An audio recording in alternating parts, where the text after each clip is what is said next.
Okay everyone, तो इस video में हम राजस्थान लोक वाद्य यंत्र का पार्ट सेकंड करने वाले हैं। जैसा कि आपको पता होगा कि राजस्थान लोक वाद्य यंत्र का पार्ट फर्स्ट हम पहले ही कर चुके हैं, जिसमें हम टॉप 45 क्वेश्चन के माध्यम से हम इस पूरे टॉपिक को आज कंप्लीट कर देंगे। पहले पार्ट में हमने टॉप 23 क्वेश्चन को डिस्कस कर लिया है। आज 24 क्वेश्चन से लेकर 45 क्वेश्चन को कंप्लीट कर लेंगे और पूरा जो टॉपिक है आज खत्म हो जाएगा। ठीक है, अगर आपने पार्ट फर्स्ट नहीं देखा है तो पार्ट सेकंड देखने का कोई मतलब नहीं है, क्योंकि सारी चीज़ें डिस्कस जो की है हमने वो पार्ट फर्स्ट में की है। और साथ ही अभी जो आरएसएसबी का पैटर्न चल रहा है, कथन कारण वाला क्वेश्चन, मिलान करने वाले क्वेश्चन, कौन सा कथन उचित है और कौन सा कथन गलत है, तो ये सारी बातें हमने उसमें की है। प्लस ऐसे क्वेश्चन हमने उसमें रखे भी है ना। तो पार्ट फर्स्ट जो है वो बहुत इंपॉर्टेंट है और वो पूरा बेस है। उसमें मैंने थ्योरी की समेत पीवाईक्यू को हल करवाया है और इसमें भी अपन थ्योरी समेत डिस्कस करते हुए पीवाईक्यू को हल करेंगे। लेकिन अगर आपने पार्ट फर्स्ट नहीं देखा तो पार्ट सेकंड का कोई मतलब नहीं निकलता, इसलिए आपको पार्ट फर्स्ट देखना बहुत जरूरी है। ठीक है। और सेकंड थिंग, ये वीडियो केवल एलडीसी और सीईटी के लिए नहीं, बल्कि आप राजस्थान में किसी भी एग्जाम की तैयारी करो सबके लिए बहुत हेल्पफुल रहेगा, क्योंकि ये जो जीके के टॉपिक है वो सभी में कॉमन तरीके से पूछे जाते हैं। और ये जो वाद्य यंत्र वाला टॉपिक है, उससे 1 से 2 क्वेश्चन देखने को मिलते हैं एग्जाम में। तो ये सभी एग्जाम के लिए इंपॉर्टेंट वीडियो होने वाला है। ठीक है, अब मैं क्वेश्चन पे आगे बढ़ूँ इससे पहले हम 2 मिनट में फटाफट रिवाइज कर लेते हैं कि हमने इस टॉपिक में क्या क्या चीजें पढ़ी है। तो सबसे पहले हमने देखा है कि इसमें 4 प्रकार के वाद्य यंत्र होते हैं। कितने वाद्य यंत्र होते हैं? 4 प्रकार के वाद्य यंत्र होते हैं, जिसमें से अगर अपन पहले वाद्य यंत्र की बात करें तो वो तो है अपना सुशिर वाद्य यंत्र। कैसा वाद्य यंत्र होता है सुशिर वाद्य यंत्र? भाई ये वो वाद्य यंत्र होते हैं जो फूंक मारकर बजाए जाते हैं, है ना। फूंक मारकर बजाए जाते हैं, जैसे कि अपना हो जाएगा अलगोजा। और अलगोजा बहुत इंपॉर्टेंट है क्योंकि अपना राज्य वाद्य यंत्र भी है। ये बांसुरी का पेयर होता है, मतलब बांसुरी जैसा ही होता है और इसका पेयर होता है और इस पे फूंक मारकर बजाया जाता है। अब ये क्योंकि अपना राज्य वाद्य यंत्र है ना, इसलिए बहुत इंपॉर्टेंट है। प्लस इसमें 4 या 7 छेद होते हैं, 4 या फिर 7 छेद होते हैं। और ये क्वेश्चन पूछा गया है, मैंने आपको बताया था फर्स्ट पार्ट में, जाके देख लेना। ठीक है। और इसमें बांसुरी, बाकिया, शहनाई, ये सब इसके एग्जाम्पल हो जाएंगे। ठीक है। अब दूसरे प्रकार की बात करें तो दूसरा होता है हमारा तत्वाद्य यंत्र। कौन सा होता है? तत्वाद्य यंत्र। तत्वाद्य यंत्र कौन सा होता है? तार वाले वाद्य यंत्र भाई, जो तार वाले होते हैं वो तत्वाद्य यंत्र कहलाते हैं। क्या क्या हो जाएगा इसका एग्जाम्पल? कमायचा हो जाएगा, है ना। कमायचा हो जाएगा, सारंगी हो जाएगा और रावणत्ता हो जाएगा। ये सब इसके एग्जाम्पल हो जाएंगे। ठीक है। तो तत्वाद्य यंत्र कौन से होते हैं? जो तार वाले वाद्य यंत्र होते हैं उनको तत्वाद्य यंत्र बोला जाता है। उसके बाद तीसरे प्रकार की अगर हम बात करें तो तीसरा प्रकार हो जाएगा हमारा अवनद वाद्य यंत्र। कौन सा? अवनद वाद्य यंत्र। अवनद वाद्य यंत्र, इसको अवनद वाद्य यंत्र एग्जाम में आए, या फिर थाप वाद्य यंत्र एग्जाम में आए, या फिर ताल वाद्य यंत्र एग्जाम में आए। तीनों का मतलब एक ही है भाई साहब। अवनद वाद्य यंत्र बोले, थाप वाद्य यंत्र बोले या ताल वाद्य यंत्र बोले, तीनों का मतलब एक ही है। ये वो वाद्य यंत्र होते हैं जिसके एक तरफ या दोनों तरफ चमड़ा मटा होता है, तो उसको हम अवनद वाद्य यंत्र, थाल वाद्य यंत्र या ताल वाद्य यंत्र या थाप वाद्य यंत्र बोलते हैं। ठीक है। और इसके एग्जाम्पल क्या हो जाएंगे? इसके एग्जाम्पल डफ, डेरू, डमरू, नगाड़ा, ढोल, ये सब इसके एग्जाम्पल हो जाएंगे। ठीक है। और उसके बाद हम आखिरी प्रकार की बात करें जो कि होता है हमारा घन वाद्य यंत्र। कौन सा होता है? घन वाद्य यंत्र। घन वाद्य यंत्र क्या हो जाएगा? घन वाद्य यंत्र वे वाद्य यंत्र होते हैं जो कि मेटल्स के बने होते हैं, यानी धातु के बने होते हैं, और जिन पे चोट करके जो है साउंड प्रोड्यूस करते हैं। जैसे कि हो जाएगा आपके झांझ। और झांझ किस में बजाई जाती है? तो झांझ कच्ची घोड़ी नृत्य में बजाई जाती है। ये क्वेश्चन जो है वो वीडियो एग्जाम 2021 में पूछा गया था कि झांझ किस नृत्य में बजाई जाती है, तो कच्ची घोड़ी नृत्य में बजाई जाती है। ठीक है। तो इसका आंसर क्या हो जाएगा? झांझ हो जाएगा, मतलब एग्जाम्पल क्या हो जाएगा? झांझ हो जाएगा। और मंजीरा हो जाएगा, बहुत इंपॉर्टेंट एग्जाम्पल है मंजीरा। आपने मंजीरा देखा होगा, जब मंदिरों में मंजीरा कैसे बजाते हैं? 2 मंजीरों का सेट होता है और दोनों का आपस में बजाया जाता है, दोनों का आपस में टकराया जाता है तो साउंड प्रोड्यूस होता है ना। और उसी तरह थाली हो जाएगी, जब थाली पे चोट की जाती है तो उस पे से भी साउंड प्रोड्यूस होता है। तो ये सब एग्जाम्पल किसके? ये घन वाद्य यंत्र के एग्जाम्पल है। ठीक है। तो आपको चारों प्रकार के वाद्य यंत्र समझ में आ गए होंगे। ठीक है। चलिए, अब बहुत इंपॉर्टेंट जो वाद्य यंत्र है ना, उसके मैं आपको 1 मिनट में रिवाइज करा देता हूँ। अब सबसे अपना इंपॉर्टेंट वाद्य यंत्र जो है वो अपना कमायचा है। कमायचा कैसा वाद्य यंत्र है भाई? ये तार वाला वाद्य यंत्र है। कितने तार होते हैं? तो 17 तार होते हैं। तार क्यों बता रहा हूँ? क्योंकि कथन कारण में वो ऐसे ही ऑप्शन देगा, और पहला पार्ट देखा होगा तो दे रखा है, ये पूछा हुआ क्वेश्चन है। तो इसमें 17 तार होते हैं और उसमें बोला था कि 27 तार होते हैं। नहीं, बिल्कुल गलत है। 27 तार जो है वो सारंगी में होते हैं। किस में होते हैं? 27 तार तो सारंगी में होते हैं, तो ये गलत हो जाएगा बिल्कुल। तो कमायचा में कितने तार होते हैं? 17 तार होते हैं। मांगणियार इसको बजाते हैं और पश्चिमी राजस्थान का ये वाद्य यंत्र है। ठीक है। मतलब उधर के लोग इसको बजाते हैं, मांगणियार। पश्चिमी राजस्थान में निवास करते हैं ना, तो जैसलमेर, बाड़मेर बाड़मेर साइड इसको बजाया जाता है। दूसरे वाद्य यंत्र की बात करें तो सारंगी के बारे में बता चुका हूँ कि इसमें कितने तार होते हैं, तो इसमें 27 तार होते हैं। और तीसरा वाद्य यंत्र की बात करें अपन तो रावणत्ता होता है, रावणत्ता, और इसमें कितने तार होते हैं, तो इसमें 9 तार होते हैं, है ना, 9 तार होते हैं। और ये जो है, जो अपना नारियल होता है, नारियल का वेस्ट जो शेल होता है ना, नारियल फोड़ देते अपन तो उसका शेल होता है, जो नारियल फोड़ने के बाद जो शेल होता है उस पर चमड़ा चढ़ा के उसको बांस से जोड़ देते हैं और फिर उस पर 9 तार लपेटे जाते हैं और फिर इस तरह से ये रावणत्ता बनता है। और पाबूजी रामदेव जी और डूंगजी जवार जी की फड़ का वचन जो है रावणत्ता बजाकर किया जाता है। जबकि अगर अपन बात करें देवनारायण जी की, तो उनके फड़ के वचन में जंतर वाद्य यंत्र बजाया जाता है। ठीक है, तो दोनों क्वेश्चन में आपको डिफरेंस समझ में आ गया होगा। तो ये थे बहुत इंपॉर्टेंट वाद्य यंत्र जो हर एग्जाम में पूछे जाते हैं। और अभी मैं इसलिए बता रहा हूँ ताकि आप को ये चीज़ें याद रहे, क्योंकि जो कथन वाले क्वेश्चन आएंगे उनमें ऐसे ही कथन दे रखे होंगे, तो अपन को चीज़ें याद रहनी चाहिए। ठीक है, चलिए अब बढ़ते अपने क्वेश्चन पे, है ना। तो आज का हमारा पहला क्वेश्चन है, यानी अगर सीरीज की बात करें तो ये क्वेश्चन नंबर 24 हो जाएगा। तो क्वेश्चन है हमारा, राजस्थान के लोक वाद्य यंत्रों के विषय में कौन सा कथन सही नहीं है। सबसे पहले अंडरलाइन करना एग्जाम में जाके, क्योंकि हड़बड़ी में है ना क्वेश्चन क्या पूछा होता है, सही नहीं पूछा होता है और हम ढूंढने लग जाते सही है, और उधर से फिर हम गलत करके आ जाते। तो पहले इधर अंडरलाइन करा करो सही है पूछा या सही नहीं पूछा है। तो अपन से पूछा सही नहीं है। और ऐसे क्वेश्चनों को करने की ट्रिक क्या होती है भाई, जो भी नेगेटिव सेंस वाला ऑप्शन दिखे वही इसका आंसर होता है। जब नेगेटिव अपन से क्वेश्चन पूछा होता है तो उसका आंसर भी क्या होता है, नेगेटिव होता है। ठीक है, तो पहला ऑप्शन है इसका भपंग और रावणहत्ता तत्वाद्य यंत्र है। बिल्कुल भाई सही बात है, रावणहत्ता तत्वाद्य यंत्र है, तार वाले वाद्य यंत्र है ना। अभी अब रावणहत्ता मैं आपको बता चुका हूं, और ये भपंग भी बहुत इंपॉर्टेंट है, ये तत्वाद्य यंत्र हो जाएगा। ठीक है, तार वाले वाद्य यंत्र हो जाएगा। सेकंड है अपना अलगोजा और मोरचंग, दोनों फूक मारकर बजाए जाते हैं। अलगोजा को बहुत अच्छे से डिस्कस कर चुके हैं अपन कि भाई ये राजस्थान का राज्य वाद्य यंत्र है। बांसुरी का जैसे पेड़ होता है, बांस का होता है, और इसमें 4 या 7 छेद होते हैं और इसको फूक मारकर बजाया जाता है। ठीक है, और मोरचंग क्या होता है भाई, मोरचंग भी एक वाद्य यंत्र है जो कि फूक मारकर बजाया जाता है। और ये भी किस श्रेणी में आता है, तो ये सुशिर वाद्य यंत्र की श्रेणी में आता है। जो फूक मारकर बजाया जाता है वो किस श्रेणी में आते हैं, तो सुशिर वाद्य यंत्र की श्रेणी में आते हैं। नेक्स्ट बात करते हैं, ढोलक, नौबत, नगाड़ा, चंग, थाप वाद्य यंत्र होते हैं। अब थाप वाद्य यंत्र अभी मैं आपको बता चुका हूँ, चाहे थाप वाद्य यंत्र बोले, चाहे अवनद वाद्य यंत्र बोले, चाहे ताल वाद्य यंत्र बोले, एक ही बात है। और ये सब वही वाद्य यंत्र होते हैं जिनके एक तरफ या दोनों तरफ खाल मडी होती है। ठीक है, तो ढोलक वगैरह इन सभी के पीछे आगे खाल मडी होती है दोनों तरफ या एक तरफ, तो ये सभी क्या होंगे, थाप वाद्य यंत्र होंगे। तो ये पहला, दूसरा, तीसरा तीनों सही है। अपन को पूछा था सही नहीं है, तो फोर्थ है लास्ट, फूक वाद्य यंत्र बाकिया और करना को मांगलिक अवसरों पर नहीं बजाया जाता। देखो मैंने पहले बता दिया था, अगर अपन से नहीं यानी नेगेटिव सेंस का क्वेश्चन पूछा है तो उसका आंसर भी कैसा होगा, नेगेटिव हो जाएगा। तो भाई बाकिया, बाकिया को तो हम हमेशा मूवीज वगैरह में देखा होगा कि है ना, जो अपने मांगलिक अवसरों होते हैं तो उसमें बाकिया बजाई जाती है, तो ये तो बजाई जानी चाहिए, ये तो सही होना चाहिए, लेकिन इसमें तो नहीं दे रखा है। तो ऑप्शन नंबर कौन सा सही हो जाएगा अपना, मतलब ये गलत है, तो ऑप्शन नंबर कौन सा इसका आंसर हो जाएगा, ऑप्शन नंबर 4 इसका आंसर हो जाएगा। ठीक है, आई होप आपको समझ में आ गया होगा। अब मैं वैसे ही टिक करके आगे बढ़ सकता था, लेकिन मैं सारी चीज़ों को आपको एक्सप्लेन करता हूँ ताकि एग्जाम में किसी भी तरह का क्वेश्चन आए, किसी भी तरह का क्वेश्चन आए, आप उसको टैकल कर सको, आप उसको सॉल्व कर सको। ठीक है, चलिए बढ़ते नेक्स्ट क्वेश्चन की तरफ। उससे पहले एक्सप्लेनेशन देख लेते हैं कि बाकिया सरगड़ा जाति का खानदानी वाद्य है, ये मांगलिक अवसरों पर बजाया जाता है। ठीक है, बाकिया को मांगलिक अवसरों पर बजाया जाता है। ठीक है, ध्यान रखना। चलिए नेक्स्ट क्वेश्चन की ओर बढ़ते हैं। निम्नलिखित में से किस संगीत का संबंध राजस्थान से नहीं है, तो राजस्थान से किस संगीत का संबंध नहीं है भाई, बाउल एक बार देखते हैं। मांगणियार बिल्कुल है, मांगणियार तो हमारे पश्चिमी राजस्थान में बहुत है, और ये जैसलमेर बाड़मेर साइड बहुत होते हैं ना। और इनका प्रमुख वाद्य यंत्र क्या है, कमायचा है और खड़ताल है। ठीक है, कमायचा और खड़ताल है, जबकि कमायचा अपना तत्वाद्य यंत्र है, तत्वाद्य यंत्र है। और अगर अपन खड़ताल की बात करें तो वो अपना घन वाद्य यंत्र है। दोनों याद रखना, और दोनों कौन बजाते, मांगणियार बजाते। ठीक है, उसके बाद भोपा भी अपने हैं, राजस्थान से संबंधित है। लंगा भी अपने राजस्थान से संबंधित है, लेकिन ये जो बाउल है राजस्थान से संबंधित नहीं है, इसलिए इसका आंसर क्या हो जाएगा, ऑप्शन नंबर 1 बाउल। ठीक है, चलिए नेक्स्ट क्वेश्चन की ओर बढ़ते हैं। कौन सा सुशिर वाद्य यंत्र नहीं है, सुशिर वाद्य यंत्र नहीं है, बहुत इंपॉर्टेंट क्वेश्चन हो जाएगा, स्टार लगा लेना। क्यों इंपॉर्टेंट हो जाएगा भाई, क्योंकि ऑप्शन में दे रखा है सतारा।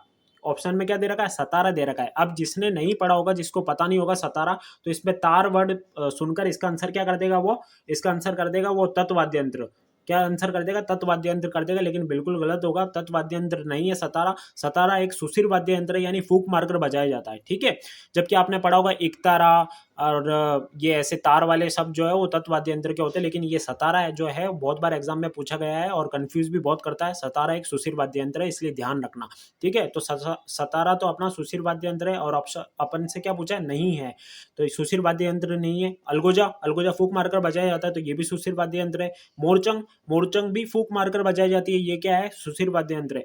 सुरमंडल, सुरमंडल तो एक तत्व वाद्य यंत्र है भाई साहब, तार वाला होता है और उसको बजाया जाता है, तो ये इसका ऑप्शन नंबर 4 इसका सही आंसर हो जाएगा, क्योंकि सुरमंडल एक तत्व वाद्य यंत्र है, ना कि सुशिर वाद्य यंत्र। अब ये मोरचंग की बात करूँ तो पता नहीं आपने तारक मेहता देखते हो या नहीं देखते हो, तो जब तारक मेहता को वाला एपिसोड है जिसमें जेठालाल जो है कच्छ घूमने जाता है, जहाँ वो पाकिस्तान में घूम जाता है ना, तो उससे एक दिन पहले वो नाइट में जाते हैं, तो वहाँ एक व्यक्ति मोरचंग बजा रहा होता है फूक मारकर, तो वहाँ वो जो बजाता है ना इंस्ट्रूमेंट, वो मोरचंग होता है ना, छोटा सा एक होता है और उसके आजू बाजू ऐसा मतलब इस शेप में होता है ऐसे सा, और उसमें फूक मारकर बजाया जाता है, तो ये वो मोरचंग है। ठीक है, और इसको इंग्लिश में भी एक बार पूछा गया है, ज्यूज हॉर्प बोलते हैं इसको इंग्लिश में। चलिए नेक्स्ट क्वेश्चन की ओर बढ़ते हैं अपन। सुरमंडल एक तत्वाद्य यंत्र है, व्याख्या मैंने आपको बताई दी है। अच्छा नेक्स्ट क्वेश्चन यही आ गया, मोरचंग, ज्यूज हॉर्प बोलते, देखो इंग्लिश में मैं बोल रहा था ना, ज्यूज हॉर्प बोलते हैं इसको। और देखो कितना इंपॉर्टेंट क्वेश्चन है ये, बहुत बार एग्जाम में पूछा गया है। चलिए ये क्या है, मोरचंग क्या है पूछा गया है, तो मोरचंग मैं आपको बता चुका हूँ, ये एक वाद्य यंत्र है। और कैसा वाद्य यंत्र है, तो भाई ये सुशिर वाद्य यंत्र है, जो कि फूक मारकर बजाया जाता है ना, सुशिर वाद्य यंत्र है जो कि फूक मारकर बजाया जाता है। और इसका इंग्लिश वर्ड भी याद रखना, क्योंकि इंग्लिश वर्ड से भी क्वेश्चन आ सकता है, क्योंकि वो कथन कारण वाले देगा, और कथनों सही कथनों का चयन कीजिए, तो भाई उसमें इंग्लिश वर्ड भी दे सकता है कि भाई मोरचंग को जूस हॉर्प के नाम से जाना जाता है, ये एक सुशिर वाद्य यंत्र है, ऐसे कुछ भी कथन बना के वो दे सकता है। ठीक है, चलिए नेक्स्ट क्वेश्चन की ओर बढ़ते हैं। उससे पहले एक्सप्लेनेशन देख लो। मोरचंग जिसे ज्यूस हार्प के नाम से जाना जाता है, सुशिर वाद्य यंत्र है, जिसको पतले लोहे की लंबी रॉड जिसके दोनों ओर छड़ लगाई जाती है के मुंह को घुमाव देकर बनाया जाता है ना, तो ये इसका एक्सप्लेनेशन है। और ये सुशिर वाद्य यंत्र है, इंपॉर्टेंट चीज ये याद रखना, इंग्लिश में इसको ज्यूस हार्प बोलते हैं। चलिए नेक्स्ट क्वेश्चन को देखते हैं। राजस्थान के किस लोक वाद्य को ज्यूस हॉर्प, देखो ये क्वेश्चन आ ही गया। अब मैं अभी आपसे कह रहा था कि इंग्लिश में भी पूछा जा सकता है, तो ज्यूस हॉर्प आ ही गया। तो ये ज्यूस हॉर्प आप जानते ही हो, मोरचंग को बोलते हैं, और मोरचंग क्या है, सुशिर वाद्य यंत्र है। वहीं रावण हत्ता की बात करें तो ये तत्व वाद्य यंत्र हो जाएगा। इसमें कितने तार होते हैं, तो 17 तार होते हैं, नहीं सॉरी, इसमें 9 तार होते हैं। 17 तार तो कमायचा में होते हैं और 27 तार सारंगी में होते हैं। अब मैं तार क्यों बता रहा हूँ, क्योंकि तारों से क्वेश्चन पूछा गया है, और ऐसे ही जो कथनों वाले क्वेश्चन देंगे, जो 3-4 कथन देंगे, गलत कथन का चयन कीजिए, सही कथन का चयन कीजिए, वहाँ ऐसे ही ऑप्शन देगा। क्यों ऐसे देगा, क्योंकि भाई एग्जामिनर का मोटिव है अपन को फेल करना, और तो वो ऐसे ही ऑप्शन देगा और इनमें कंफ्यूजन होगा, इसलिए इसको बार बार रिवाइज करने की जरूरत है। 9 तार किस में होते हैं, रावणत्ता में होते हैं, 17 तार कमायचा में होते हैं, और 27 तार सारंगी में होते हैं, याद रखना। वहीं अपन अलगोजा की बात करें तो उसमें 4 या फिर 4 या फिर 7 छेद होते हैं। ठीक है, तो ये चीजें याद रखना। उसके बाद कमायचा, कमायचा बता ही दिया, 17 तार होते हैं, मांगणियार बजाते हैं, कहाँ पर, जैसलमेर बाड़मेर साइड में बजाते। और खड़ताल, खड़ताल भी मांगणियार बजाते भाई। और खड़ताल क्या होएगा, एक घन वाद्य यंत्र है, जिसको मतलब घन वाद्य यंत्र होते हैं जो आपस में टकरा के साउंड प्रोड्यूस करते हैं, जैसे कि खड़ताल हो गया, मंजीरा हो गया, थाली, चम्मच, ये सब हो जाएगा, है ना। चलिए नेक्स्ट क्वेश्चन की ओर बढ़ते हैं अपन। मंदिरों तथा राजाओं के महलों के मुख्य द्वार पर बजाया जाने वाला वाद्य यंत्र है, तो मंदिर और राजाओं के मुख्य द्वार पर बजाया जाने वाला कौन सा वाद्य यंत्र हो जाएगा, ढोल, नौबत, नगाड़ा और ताशा।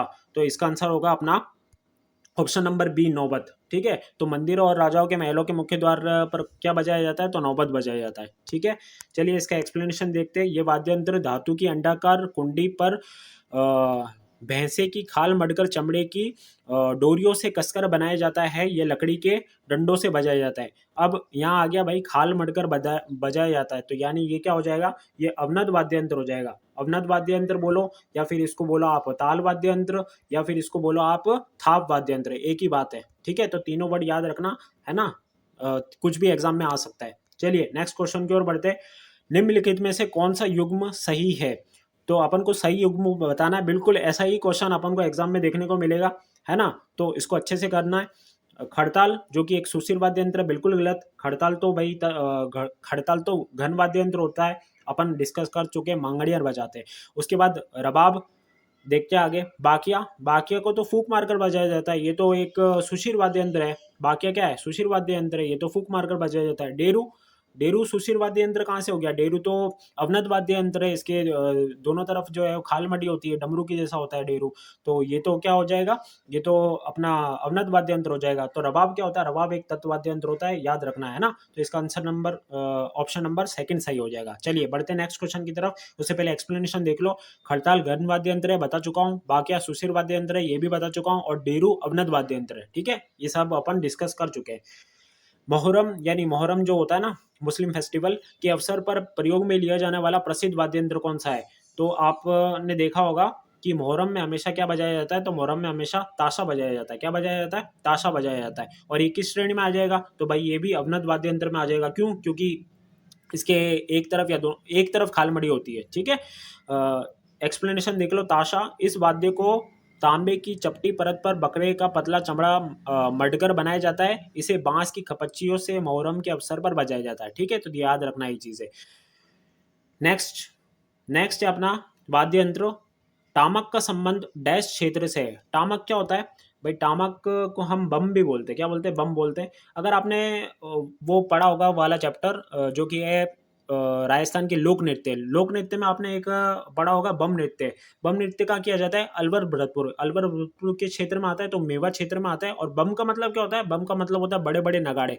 बड़े बड़े नगाड़ों पर जब चोट की जाती है तो उसको बोलते हैं बम। और ये नृत्य जो है वो अलवर भरतपुर में किया जाता है। कब किया जाता है? फागुन, नई फसल आने की खुशी में किया जाता है, ठीक है। नृत्य वाला टॉपिक बहुत जल्दी पढ़ने वाला है, उसमें मैं और डिटेल से बताऊंगा। तो इतना याद रखो कि बम नृत्य जो है अलवर भरतपुर में किया जाता है। और ये बम का मतलब क्या होता है? नगाड़े से होता है, नगाड़े का बड़ा रूप।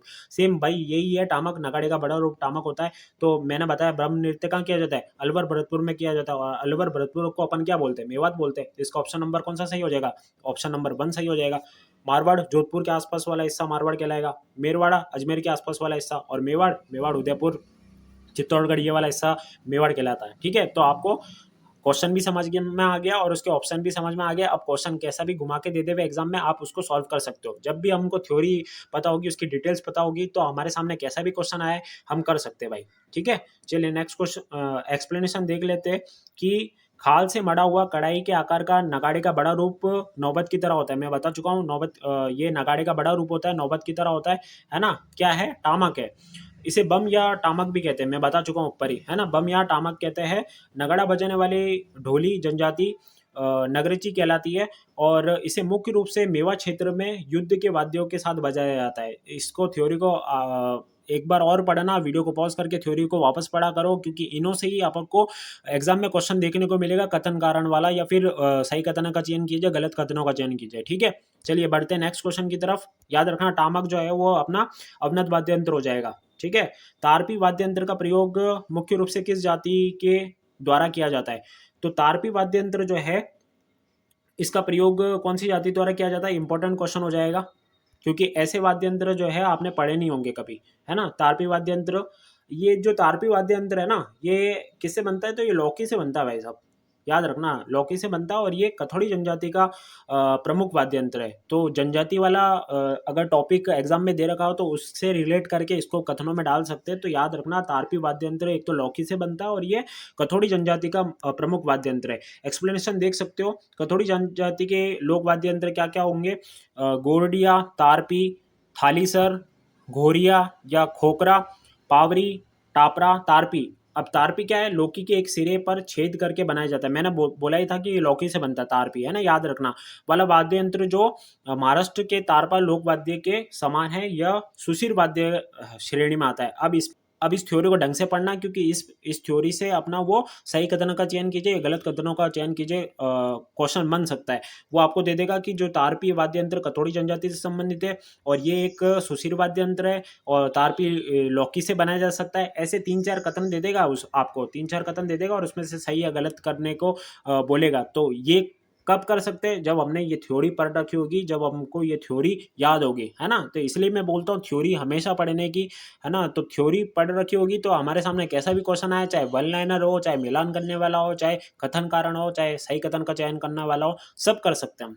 चलिए नेक्स्ट क्वेश्चन की ओर बढ़ते हैं। इसलिए मैं आपको सिर्फ एमसीक्यू पे टिक करके आगे नहीं बढ़ जाता, बाकी उसके बारे में सारी डिटेल्स बताता हूँ ताकि आपको पूरा नॉलेज हो उस क्वेश्चन के रिलेटेड। ठीक है, चलिए नेक्स्ट क्वेश्चन अपना, निम्न में से कौन सा यंत्र राजस्थान के तेरह ताली नृत्य में काम नहीं आता।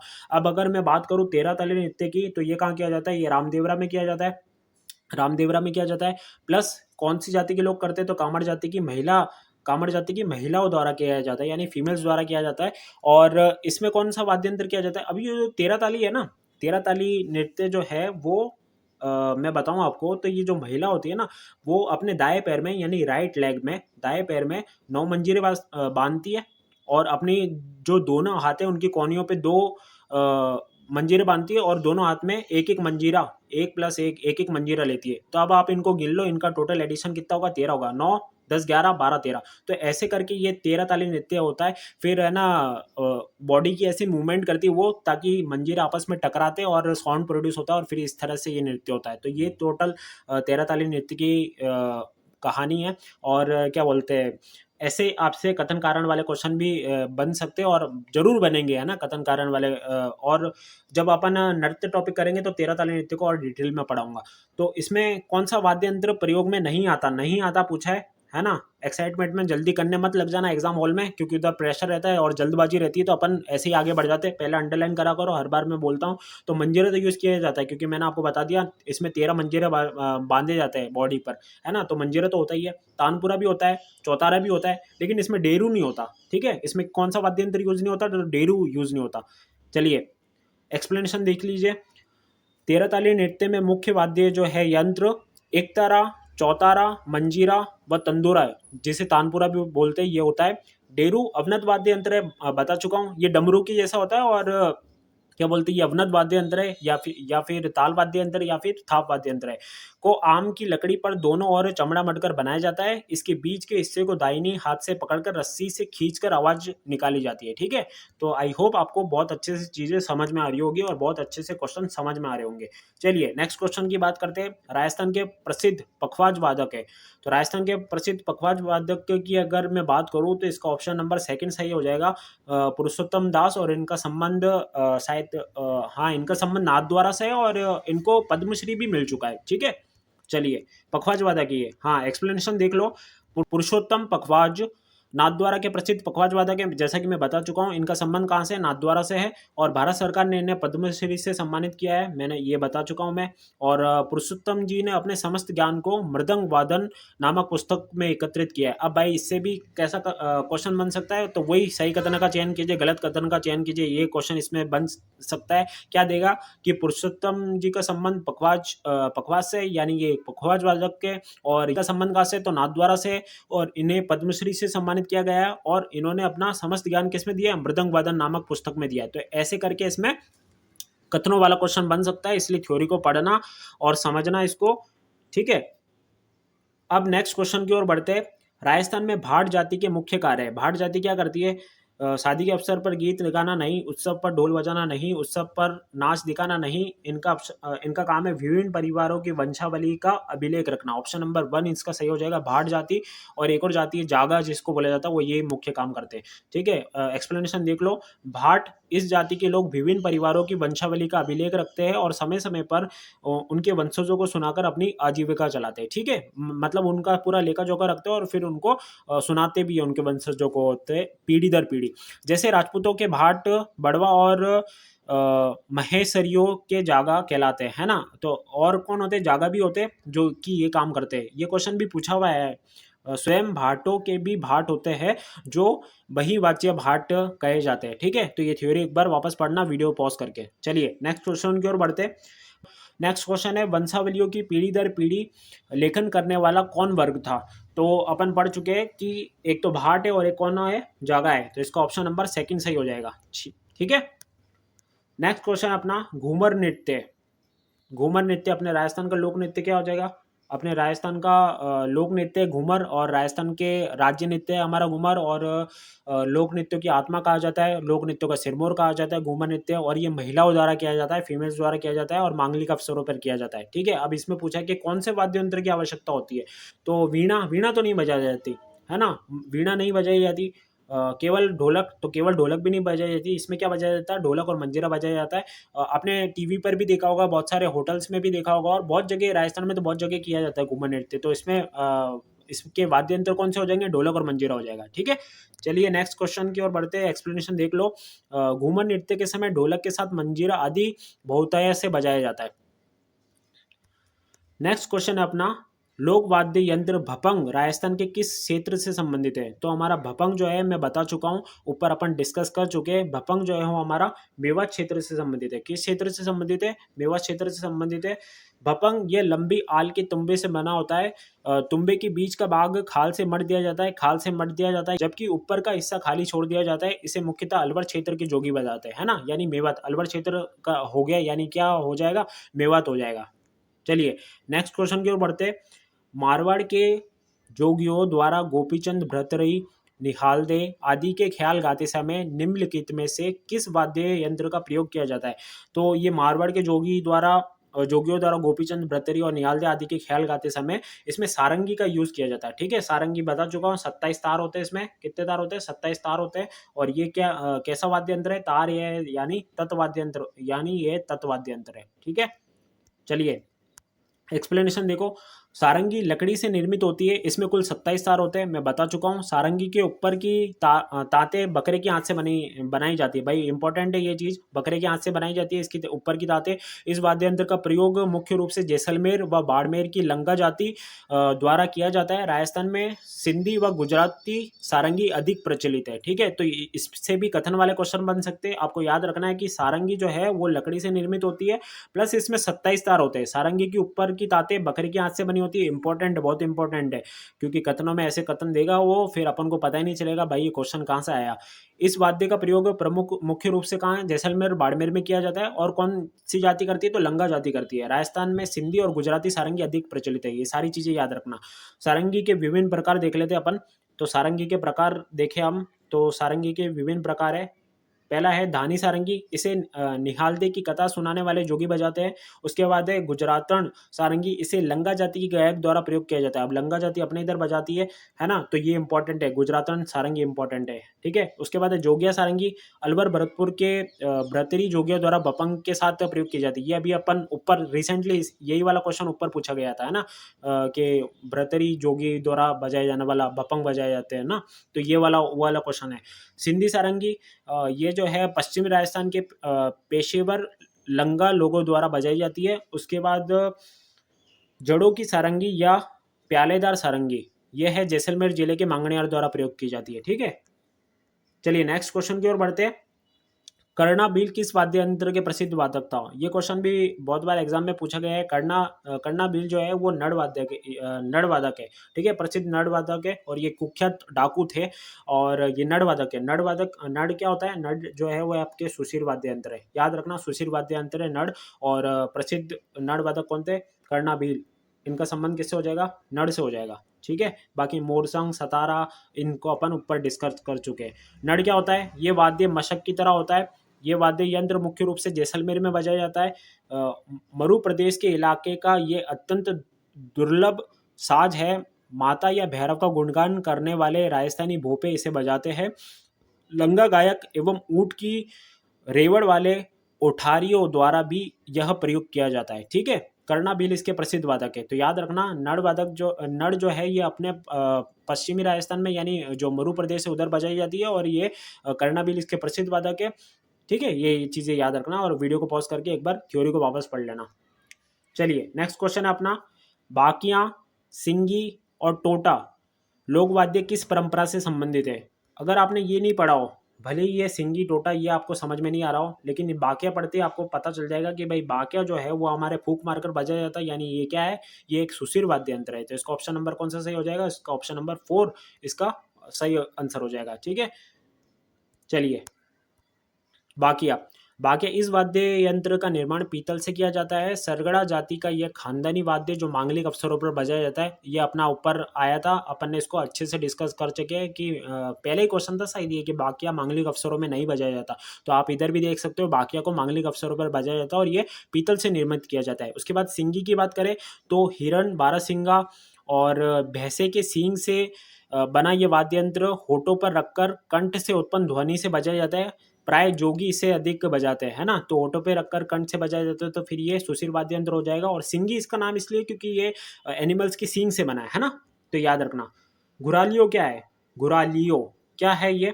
तो ये घुरालियो एक नृत्य शैली है नहीं, आदिवासी भीलों का आभूषण है नहीं, लोक नाट्य है नहीं, ये कालबेलियों का वाद्य यंत्र है। अब क्योंकि जनजाति से रिलेटेड है घुरालियो, तो ये इंपॉर्टेंट हो जाता है ना। तो जनजाति वाले टॉपिक में भी इसको ऐड करके दे सकते हैं, तो इसलिए याद रखना घुरालियो जो है वो कालबेलियों का वाद्य यंत्र है। एक्सप्लेनेशन देख सकते हो। घुरालियो यह 5-6 अंगुल लंबी बांस की कपच्ची से बना हुआ वाद्य, इसे दांत के बीच दबाकर धागे को ढील व तनाव देकर बजाया जाता है। कालबेलिया व ग्रासी जाति का प्रमुख वाद्य यंत्र है। तो जाति इसमें याद रखना, गुरालियो कालबेलिया और ग्रासी जाति का प्रमुख वाद्य यंत्र है, और इसे बांस की कपच्ची से बना हुआ वाद्य यंत्र होता है, और दांत के बीच दबाकर इसको धागे को ढील व तनाव देकर बजाया जाता है। ठीक है, याद रखना।